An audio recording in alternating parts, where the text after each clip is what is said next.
नमस्कार दोस्तों, आपका स्वागत है हमारे यूट्यूब चैनल पर। आज हम लेकर आए हैं यूपी बोर्ड क्लास 10 में जो सामाजिक विज्ञान है, उसमें आपको जो 20 नंबर का एमसीक्यू क्वेश्चन आता है।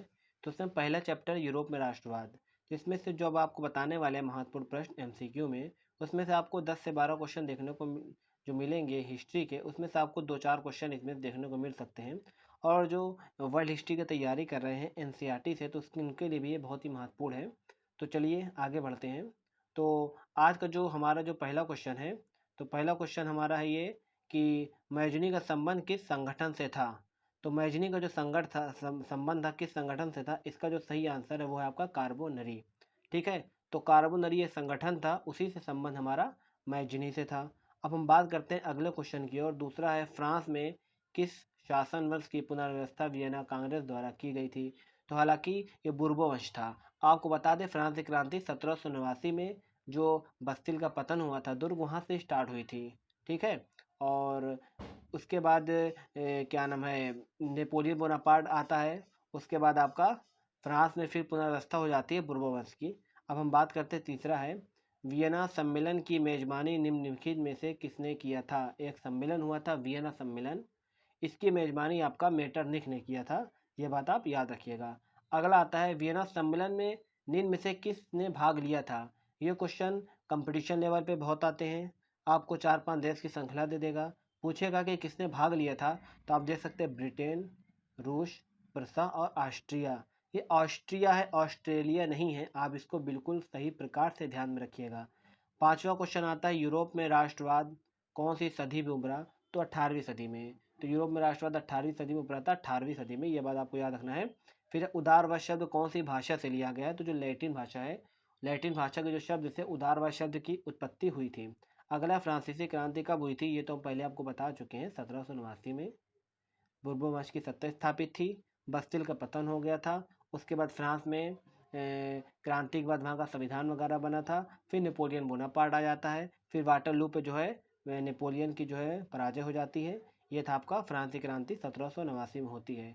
नेपोलियन की हार किस वर्ष होती है, देखिए 1815 में हो जाती है। ठीक है, और आपका नवा क्वेश्चन है वियरा कांग्रेस के द्वारा फ्रांस में किस शासक वंश की पुनर्स्थापना की गई थी। तो बुर्बो वंश की स्थापना की गई थी वियना कांग्रेस के बाद।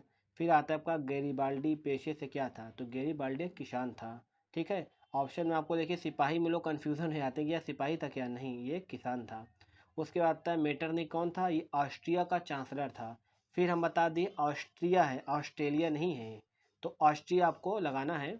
फिर आपका अगला क्वेश्चन है किसने कहा था जब फ्रांस छींकता है तो बाकी यूरोप को सर्दी जुकाम हो जाता है। ये आपका मेटरनिख ने कहा था। इसने तब कहा था कि जब देखो फ्रांस में जब कोई भी क्रांति होती थी, तो लोग फ्रांस की क्रांति को देखकर अपने अपने देश में ऑस्ट्रिया वगैरह में तानाशाही को दूर करने के लिए किसान वगैरह भी हथियार खड़ा कर देते थे कि फ्रांस की क्रांति का ये प्रभाव था वहाँ पे। तो मेटरनिख ने कहा कि जब भी फ्रांस कुछ करता है, मतलब कहने का मतलब यही था कि फ्रांस जब भी कुछ करता है तो और भी देश उसकी देखे देखा करने के लिए स्टार्ट हो जाते हैं। फिर आता है आपका किस संधि द्वारा जर्मनी का एकीकरण हुआ था। तो जो जर्मनी का एकीकरण हुआ था आपका फ्रैंकफर्ट की संधि के द्वारा। और जर्मनी के एकीकरण के लिए बिस्मार्क ने कितने युद्ध किए थे। तो 3 युद्ध किए थे। और जर्मनी के एकीकरण में किसकी भूमिका थी, अगर ये क्वेश्चन आ गया तो आप बताइएगा कि जो जर्मनी का एकीकरण हुआ था इसमें बिस्मार्क की भूमिका थी। उसके बाद आता है कार्बोनारी की स्थापना किस वर्ष हुई थी। तो 1815 में हुई थी। ठीक है, रक्त और लौह की नीति किसने अपनाई थी, यहाँ पे बिस्मार्क ने अपनाई थी। लेकिन अगर भारत में, अगर हालांकि कंपटीशन वालों के लिए बता दूं, भारत के लिहाज में पूछेगा तो आप दिल्ली सल्तनत में आपने पढ़ा होगा रक्त और लौह की नीति। ये लोग आप हमको कमेंट में करके बताइएगा कि रक्त और लौह की नीति दिल्ली सल्तनत में किसने कराया था। ये भी हम बता दें, गुलाम वंश से संबंधित था। ठीक है, यंग इटली का संस्थापक कौन था, मेजनी।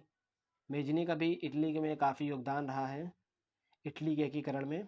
अगला आता है आपका फ्रैंकफर्ट की संधि कब हुई थी। तो फ्रैंकफर्ट की जो संधि हुई थी 1871 में हुई थी।